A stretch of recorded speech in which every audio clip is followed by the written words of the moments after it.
Hello and welcome to Maluka IAS. मेरे को लग रहा है कि आप भी ये जो सीरीज़ है इसका फ़ायदा उठा रहे होंगे, अच्छे से प्रैक्टिस कर रहे होंगे और ऐसे ही आप मेरे साथ ट्रेंड को एनालाइज करते चलिए। एक दिन में 20 to 25 मिनट्स जो है और आपको एक बढ़िया तरीके से ये पता चल जाएगा, डायरेक्शन मिल जाएगी कि किस तरीके के क्वेश्चंस आते हैं और उनको अप्रोच कैसे करना है। So let's start for today. First question is under the Kisan credit card scheme. वही आपको कैसे करना है, आपको सर्कल के साथ की पॉइंट को आइडेंटिफाई करते चलना है। उससे एक बेनिफिट ये होता है कि जो डायरेक्टिव वर्ड्स होते हैं लाइक कि नोट, नेवर, कि ये है, करेक्ट है, इनकरेक्ट पूछा है, ये जो है आइडेंटिफाई हो जाते हैं। So what this question is saying, under the Kisan credit scheme short term, they are asking for short term credit support is given to farmers for which of the following purposes। किसान credit card scheme है जो कि जिसमें कि short term credit support दिया जाता है farmers को। इनमें से किस किस पर्पस के लिए? सबसे पहले तो ह्यूमन नीड्स नॉट पॉसिबल, कि आप किसान क्रेडिट कार्ड में क्या क्या प्रोवाइड करवाया गया है उसको याद रखें, इट्स नॉट पॉसिबल। बट हमारे लिए इजी क्या हो गया, हमने देख लिया इन्होंने पूछा है शॉर्ट टर्म, तो हम इन ऑप्शंस में से वो आइडेंटिफाई करेंगे जो शॉर्ट टर्म के लिए होगा। लोन आपने लिया है, किसान क्रेडिट कार्ड स्कीम के अंडर मिला है, उस स्कीम के अंडर जो आपको लोन मिला है उस लोन को आप यूज़ करोगे। अब हमें ये देखना है वो यूज़ शॉर्ट टर्म का है या लॉन्ग टर्म का है। अगर वो यूज़ शॉर्ट टर्म का है तो वो हमारा आंसर है, अगर वो लॉन्ग टर्म के लिए है तो हम उसको इंक्लूड नहीं करेंगे। ठीक है। So first is saying working capital. अब मुझे बताइए वर्किंग कैपिटल ये शॉर्ट टर्म के लिए होती है, लॉन्ग टर्म के लिए होती है? Working capital means day to day activities के लिए आपको अपने बिजनेस में वर्किंग कैपिटल चाहिए। अब एक फार्मर को डे टू डे अपनी फार्मिंग करने के लिए जो वर्किंग कैपिटल चाहिए वो शॉर्ट टर्म है, लॉन्ग टर्म है? Day to day it's short term. Short term है तो ये इंक्लूड की जाएगी। फार्म एसेट्स के लिए उनको शॉर्ट टर्म जो है वर्किंग कैपिटल चाहिए, ये हम इंक्लूड कर लेंगे। नेक्स्ट स्टेटमेंट आती है purchase of combine harvester, tractor, mini truck. अब मुझे बताइए ट्रक के जो ट्रैक्टर या मिनी ट्रक जो हैं वो अगर परचेज कर रहे हैं, डेली परचेज करेंगे क्या उसको? वो क्या है, वन टाइम इन्वेस्टमेंट है ना। अब अगर उसकी रिपेयरिंग हो रही है आफ्टर, मान लीजिए आज परचेज किया, आफ्टर 6 मंथ आप उसकी रिपेयरिंग कर रहे हो, मेंटेनेंस कर रहे हो, वो रिपेयरिंग और मेंटेनेंस तो शॉर्ट टर्म है। बट ट्रैक्टर जब आपने परचेज किया है ये वन टाइम इन्वेस्टमेंट है और ये क्या है, ये लॉन्ग टर्म के लिए है। सो किसान क्रेडिट कार्ड स्कीम के पैसे से ट्रैक्टर तो परचेज किया जा सकता है but tractor long term investment है, शॉर्ट टर्म नहीं है। सो ये हमारे क्वेश्चन में आंसर में नहीं आएगा। Third statement consumption requirement of farm household. Consumption कैसा है, डे टू डे पर चाहिए ना।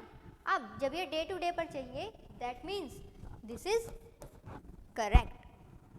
Next post harvest expenses. Post harvest जब भी आप हार्वेस्ट करोगे उसके बाद आपको एक्सपेंसेस चाहिए होंगे, ठीक है।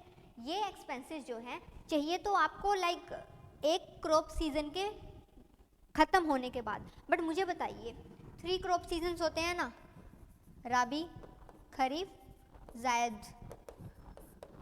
जायद में जो है टाइम स्पेन कितना होता है, 1 to 2 मंथ्स का, ठीक है। अब अगर आप कुछ वेजिटेबल्स जो हैं वो आप क्रॉप कर रहे हो उनके लिए भी टाइम पीरियड कितना चाहिए, कम चाहिए। तो उसी के बेसिस पर आपके जो पोस्ट हार्वेस्ट एक्सपेंसेस हैं ये अराइज होते रहेंगे। जब ये अराइज होते रहेंगे तो इसका मतलब क्या है, ये लॉन्ग टर्म के लिए नहीं है, ये शॉर्ट टर्म के लिए है। सो 4 would be included. Next construction of family house, setting up of village cold chain facility. सबसे पहले तो फैमिली हाउस बनाना ये कैसा हो गया, ये पर्सनल कंजम्पशन हो गया, ये फार्मिंग से रिलेटेड नहीं है। जब ये फार्मिंग से रिलेटेड नहीं है तो हम इसको तो इंक्लूड नहीं करेंगे। दूसरा क्रॉस चेक कर लेते हैं। It is saying setting up of village cold storage facility. Village का कोल्ड स्टोरेज फैसिलिटी बनाया जा रहा है, डेली तो नहीं बनेगा ना। माना कोल्ड स्टोरेज फैसिलिटी में जब हम उसको यूज़ करेंगे, वो बिजनेस में, फार्मिंग में ही यूज़ होने वाला है, बट वो लॉन्ग टर्म इन्वेस्टमेंट है, इसीलिए fifth option would not be included. हमारा ऑप्शन क्या क्या करेक्ट है? First, third and fourth. First, second and fifth है, नहीं है। फर्स्ट, थर्ड एंड फोर्थ है, यस। सेकंड हम इंक्लूड नहीं करेंगे, सेकंड हम इंक्लूड नहीं करेंगे। अगर हम सिर्फ और सिर्फ सेकंड को हमने गलत कर दिया था, आगे तो जाने की भी ज़रूरत नहीं थी, सेकंड वाले से ही हमारा करेक्ट ऑप्शन आ जाता। इसीलिए एलिमिनेशन जो है वो बहुत इम्पोर्टेंट है और उससे आपके एफर्ट्स भी कम हो जाते हैं इतना ज़्यादा, क्योंकि एग्ज़ाम प्रेशर जब आता है, आप एग्ज़ाम हॉल में उस टाइम पर आप डरते हो ऑप्शंस को करेक्ट या इनकरेक्ट करते हुए, एक कॉन्फिडेंस नहीं आता, डाउट हो जाता है। अब उस डाउट को कम करने का सिर्फ एक ही तरीका है कि आप PYQs को प्रैक्टिस करके जाओ, आपको पता चल जाए कि कहाँ UPSC जो है आपको फंसाने की कोशिश कर रहा है, कहाँ वो ऑप्शंस को गलत या सही सेट करके रखते हैं, ठीक है।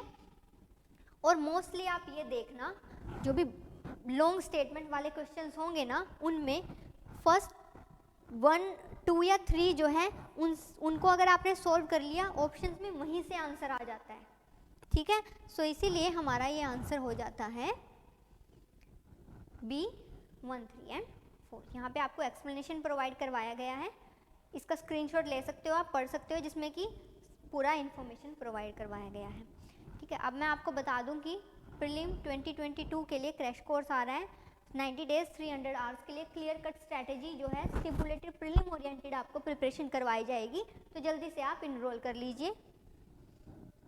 Next, in India, under the cyber insurance for individuals, which of the following benefits are generally covered in addition to payment for the loss of fund and other benefits? Difficult sound करता है, statement बड़ी है, but hashtag rule, अभी मैं ये बताऊंगी कौन से नंबर का रूल है, बट आप ये देखिए कि इन्होंने पूछा है साइबर इंश्योरेंस। फर्स्ट मुझे बताइए, साइबर रिलेटेड क्राइम जो है वो किससे रिलेटेड है? साइबर रिलेटेड जो क्राइम है वो रिलेटेड है इंटरनेट से, वो रिलेटेड है कंप्यूटर सॉफ्टवेयर से, ठीक है। Cyber related to internet and software, that means cyber से रिलेटेड कुछ भी हार्डवेयर से रिलेटेड नहीं होगा। अब इतना हमने किससे निकाला? इतना सिर्फ हमने एक वर्ड से निकाला, ठीक है, हमने निकाल लिया। नेक्स्ट हम पढ़ते हैं, इन्होंने बहुत सारा कुछ पूछा है, उसमें जाने की ज़रूरत नहीं है, हमने बस ये ध्यान रखना है cyber related to internet which is a software related problem, hardware से रिलेटेड नहीं है। अब they are providing a kind of insurance, that means internet या सॉफ्टवेयर से रिलेटेड कोई भी इशू हो, अगर हो जाता है तो उस इशू का इंश्योरेंस हमें मिला हुआ है, ठीक है। Next, they are saying for individual which of the following benefits means insurance from software related problem generally covered, ठीक है, in addition to payment for the loss of fund and other benefits. इसमें से हमें देखना है कौन सा benefit होगा जो साइबर इंश्योरेंस में कवर होगा। So first statement is saying cost of restoration of the computer system in case of malware. Malware क्या है? एक तरीके का ये साइबर थ्रेट है, जिसमें कि आपके जो सॉफ्टवेयर है उसको एक तरीके से ये प्रॉब्लम क्रिएट करता है। अब किससे रिलेटेड है ये? इंटरनेट से रिलेटेड, सॉफ्टवेयर से रिलेटेड, इंश्योरेंस दे रहे हैं, दैट मीन्स इसको कवर करेंगे, ठीक है। Next statement, cost of a new computer if some miscreant wilfully damages it if proved so. Miscreant means कि आपका किसी से झगड़ा हो गया, आपके पड़ोसी से झगड़ा हो गया और आपके पड़ोसी ने आकर आपके घर की खिड़की से आपके कंप्यूटर को तोड़ दिया, that means cost of a new computer. जब उन्होंने आपके कंप्यूटर को तोड़ा तो उन्होंने किसको तोड़ा? उन्होंने हार्डवेयर को तोड़ा है। क्या साइबर इंश्योरेंस में हार्डवेयर की सिक्योरिटी है? नहीं है। जब ये सिक्योरिटी नहीं है तो आपको नए कंप्यूटर की कॉस्ट नहीं मिलेगी, आपको सिर्फ सॉफ्टवेयर की कॉस्ट मिलेगी। सो 2 हो जाता है एलिमिनेट। जब 2 एलिमिनेट हो जाता है, यहाँ से हमने 2, 2 एंड 2, आंसर हमारा यहीं आ गया। थर्ड और फोर्थ में जाने की भी ज़रूरत नहीं है, ठीक है। तो मैंने आपको क्या बताया कि जो भी बड़े क्वेश्चंस होते हैं जो डिफ़िकल्ट साउंड करते हैं, स्टेटमेंट ज़्यादा बड़ी होती है, तो उनमें फर्स्ट 2 या 3 ऑप्शन से ही आंसर आ जाता है। यहाँ पर भी हमने 2 को एलिमिनेट किया ना, तो हमारा आंसर वैसे ही आ गया बी 1, 3 एंड 4। वैसे भी क्रॉस चेकिंग के लिए हम देख लेते हैं but the third statement is saying cost of hiring specialised consultant to minimise the loss. अब लॉस को मिनिमाइज करने के लिए कंसल्टेंट को हम बुला रहे हैं, तो इसकी कॉस्ट तो इंक्लूड होगी। Next, cost of defence in the court of law if any third party file a suit. तो अगर थर्ड पार्टी सूट फाइल कर देती है तो साइबर इंश्योरेंस में वो भी कवर होगा। तो हमारा आंसर आ जाता है बी 1, 3 एंड 4। अब चलते हैं नेक्स्ट क्वेश्चन की तरफ। ये आपको यहाँ पर एक्सप्लेनेशन दी है, स्क्रीनशॉट ले सकते हो आप। अब मैं आपको बता दूं कि जो जीएस फाउंडेशन कोर्स है 2023-4 के लिए शुरू हो रहा है, जिसमें कि आपको guaranteed prelim and assured mains जो है वो प्रोवाइड करवाया जाएगा। साथ ही साथ आप स्क्रीन पर इसके फीचर्स देख सकते हो, तो जल्दी से आप इनरोल कर लीजिए। हम चलते हैं अपने नेक्स्ट क्वेश्चन की तरफ। सो मेरे साथ पढ़िए। But the question is saying along with the budget, ठीक है, finance minister also places other documents. अब मैं आपको बता दूं कि इकोनॉमिक सर्वे से कंफ्यूज होने की ज़रूरत नहीं है, क्योंकि इकोनॉमिक सर्वे जो है बजट से एक दिन पहले आता है और उसको चीफ इकोनॉमिक एडवाइज़र जो है वो सर्कुलेट करते हैं। इसका मतलब इकोनॉमिक सर्वे से रिलेटेड तो ये क्वेश्चन नहीं है, पर जो भी आ रहा है वो बजट के साथ आ रहा है। ला कौन रहा है? फाइनेंस मिनिस्टर, ठीक है। Next, it also places other document before the parliament which include macro economic framework. अब बस इसी वर्ड के ऊपर खेल जाना है। इकोनॉमिक्स में 2 टर्म्स आती है, first is micro and second is macro. अब आपको पता है जो भी मैक्रो है वो किससे रिलेटेड है? मैक्रो जो है वो रिलेटेड है फिस्कल, एक तरीके से बजटिंग गवर्नमेंट की, balance of payment, current account deficit, ये सब कुछ आप इंक्लूड करते हो। दैट मीन्स कुछ भी जो रिलेटेड होगा वो फिस्कल जो बैलेंस है गवर्नमेंट का, फिस्कल बर्डन है, फिस्कल डेफिसिट है, उससे रिलेटेड होगा। ये हमें पता है, मैक्रो में ये इंक्लूड किया जाता है। इस मैक्रो में आप जो है जीडीपी इंक्लूड करते हो, नेशनल इनकम इंक्लूड करते हो, तो ये सब कुछ मैक्रो में आ जाता है। इसका मतलब हमारा फोकस मैक्रो से रिलेटेड, हमें क्या ढूंढना है? कुछ भी रिलेटेड टू फिस्कल, ठीक है। अब first, long standing parliamentary convention. अब मुझे बताइए, फाइनेंस मिनिस्ट्री है, बजट फाइनेंस से रिलेटेड काम कर रही है, तो वो पार्लियामेंट की कन्वेंशन से उन्हें क्या लेना? पार्लियामेंट की कन्वेंशन जो है वो कौन देंगे? या तो जो लोकसभा रूल्स हैं उनसे मिलेगी, राज्यसभा रूल्स हैं उनसे मिलेगी। फाइनेंस मिनिस्टर को तो इससे कुछ लेना ही नहीं है। Article 112 and article 110 of the constitution of India. अब मुझे बताइए ये किससे रिलेटेड है? Financial bill and money bill, इससे रिलेटेड है। मैक्रो इकोनॉमिक बिल से क्या है? बिल क्या है? एक तरीके ये लेजिस्लेचर से रिलेटेड है। मनी बिल जो है वो कौन आइडेंटिफाई करके बताता है? स्पीकर। मनी बिल को स्पीकर बोलता है कि हाँ ये मनी बिल है, आपको इसको उसी तरीके से पास करना है। फाइनेंस मिनिस्ट्री का उसमें क्या रोल है? कुछ भी रोल नहीं है ना, तो बी नहीं होगा। नेक्स्ट 113, ये भी रिलेटेड है फाइनेंस बिल से रिलेटेड, तो ये भी नहीं होगा। हमें तो वैसे भी मैक्रो से रिलेटेड ढूंढना क्या था? Fiscal, something related to fiscal responsibility. तो हमारा आंसर हो जाता है D, provision of the fiscal responsibility and budget management act. So इस तरीके से, वैसे ये क्वेश्चन बड़ा ही डिफिकल्ट साउंड करता है, बट आप एलिमिनेशन के थ्रू अपने आंसर तक पहुंच सकते हो। नेक्स्ट मैं आपको बता दूं कि सीसेट का कोर्स लॉन्च करने जा रहे हैं, आदित्य चौधरी सर पढ़ाने वाले हैं, सो आप जल्दी से इनरोल कर लीजिए। Next, with reference to the international trade of India at present which of the following statement is correct. किससे रिलेटेड ढूंढना है? इंटरनेशनल ट्रेड से रिलेटेड। हमें बतानी है कौन सी स्टेटमेंट क्या है, करेक्ट है। सबसे पहला काम क्या किया हमने, की पॉइंट्स को आइडेंटिफाई कर लिया, करेक्ट बताना है इंटरनेशनल ट्रेड से related. It is saying India's merchandise exports are less than its merchandise imports. अब मैं आपको बता दूं कि ये जो क्वेश्चन आया है ये सीधा सीधा जो है बजट डॉक्यूमेंट से आया है। इकोनॉमिक सर्वे जो है उसमें जो डेटा दिया रहता है, पिक्चर्स दी रहती हैं, वहाँ से आया है।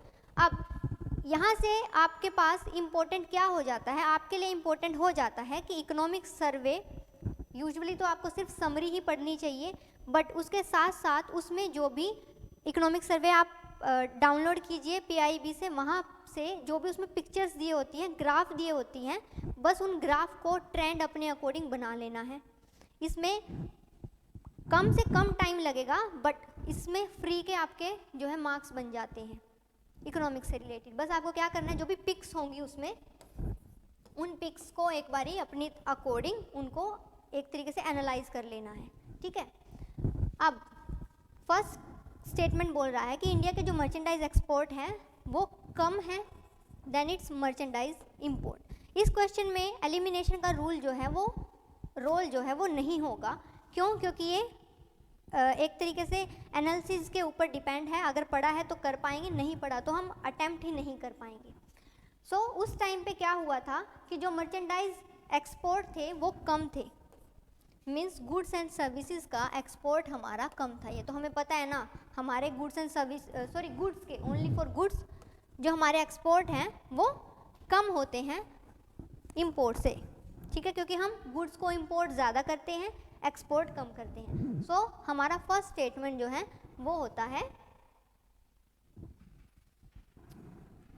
Right. Next statement is saying India's import of iron and steel, chemical, fertilizer and machinery, they have decreased in the recent years.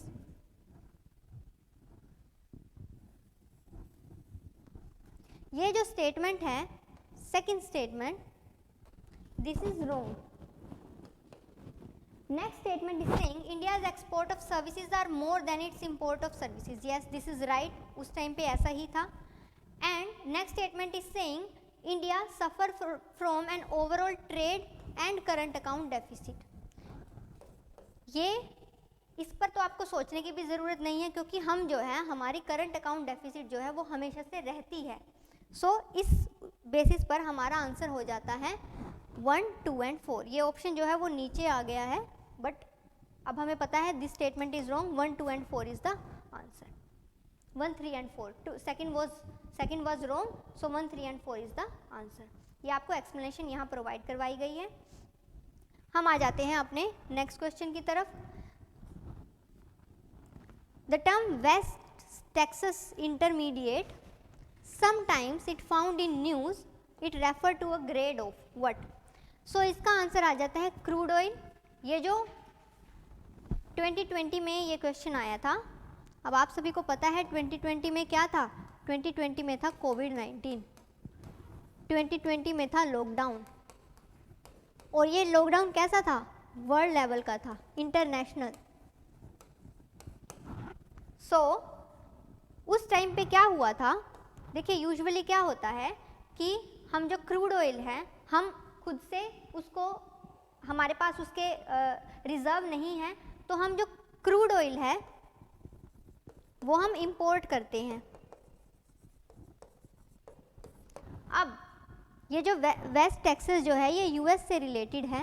वहाँ पर उस टाइम पे ये न्यूज़ में था, और ये न्यूज़ में इसीलिए था कि कोविड-19 की वजह से जब लॉकडाउन हो गया तब ये हुआ कि जो भी व्हीकल्स थे वो यूज़ में नहीं आ रहे थे। जब वो यूज़ में नहीं आ रहे थे तो पेट्रोल भी नहीं यूज़ हो रहा था, तो क्रूड ऑयल का क्या है, यूज़ ही नहीं हो रहा था। जब हम यूज़ ही नहीं हो रहा तो हम इंपोर्ट भी नहीं करेंगे।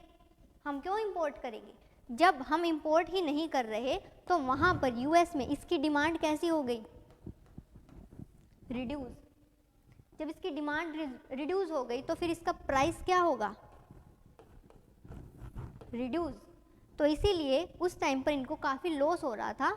सो इसीलिए ये क्वेश्चन डाला गया था कि ये न्यूज़ में था काफ़ी वर्ड। सो इसीलिए ये, इससे हमें क्या इनपुट लेना है कि कुछ वही मैंने आपको बताया था, जो भी फैंसी नेम की स्कीम्स होती है, एक तो वो ये जो यूपीएससी है वो डालता है, दूसरा कुछ भी डिफरेंट अतरंगी सा आपको अगर नाम दिखता है ना, तो जो है वो भी इम्पोर्टेंट हो जाता है।